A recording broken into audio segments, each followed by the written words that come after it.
galatoomii kanatti aansuudhaan waa'illi kiyyaa milkeessaanii tumaa waloo waltajjii kanaanuu dubbisa milkeessa waltajjiin kan keeti.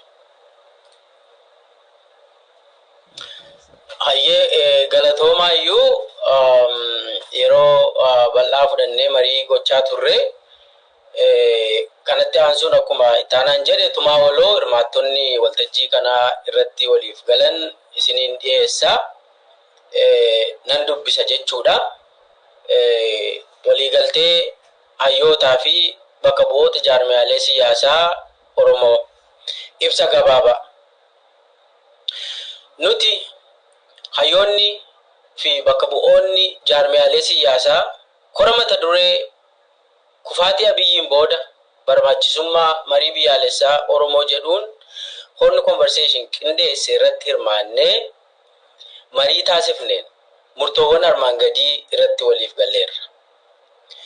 Tokko, sirni bulchiinsa Abiy Ahmed bara bulchiinsaa darban kamiyyuu caalaa uummata keenya gidiraa fi cunqursaa gita hin qabneef saaxiluu hubachuudhaan sirni kunis hawwii biyyaalessaa Oromoo yakka taasisuun injifannoowwan qabsoon Oromoo argamsiise hunda duubatti deebisuun mul'ataa ta'uunsaa beeknee galma ga'iinsa hawwii biyyaalessaa Oromoo mijeessuuf akkasumas nagaa fi tasgabbii Oromiyaa deebisuuf sirni nama nyaataan kun saffisaan buqqa'uu akka qabu waliif galleerra.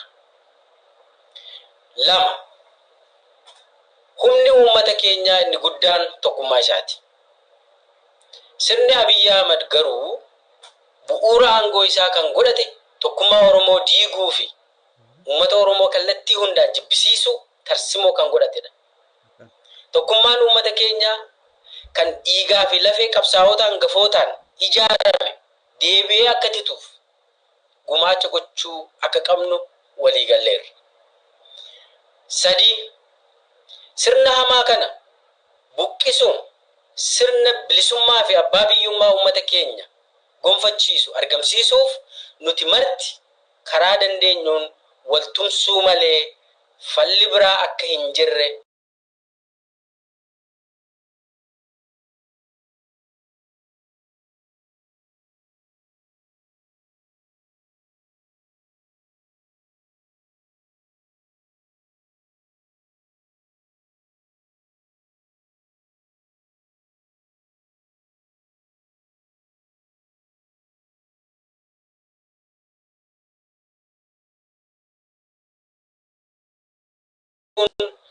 bu'aa qabeessa ta'uu hubanneerra. Hawwiin biyyoolessa Oromoo galma ni ga'a ni injifanna adoolessa 19/2025.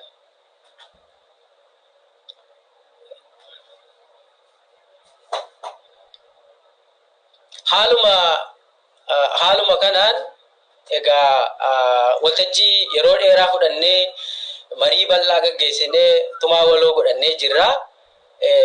Hirmaattonni keenyas dadhabanii jiranii yeroo dheeraa fudhannee waltajjii kana goolabuun nurra jiraata.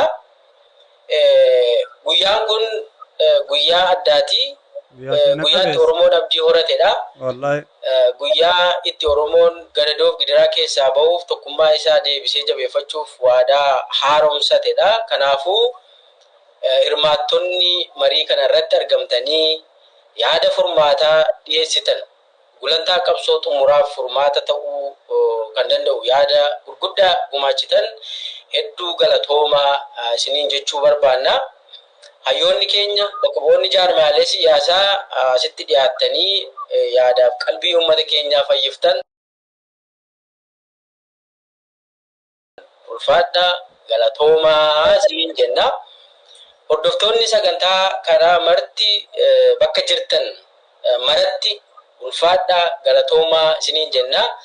Sagantaa wal fakkaatu kan itti aanu akkaataa kallattiin garaagaraa hayyootaan amma kaa'ameen fi jaarmoota sagantaa yoo dhumate ol seentanii wal fidha ol seentanii fooloo wal gootanii haga sagantaan dhumatu eegaa daqiiqaa 5 6 bichaadha. Siyaasaan kallattii kaa'ameen hunduu wal mari'annee Haga sanii taaptaa koppileen godha. Dafa. Nagayaan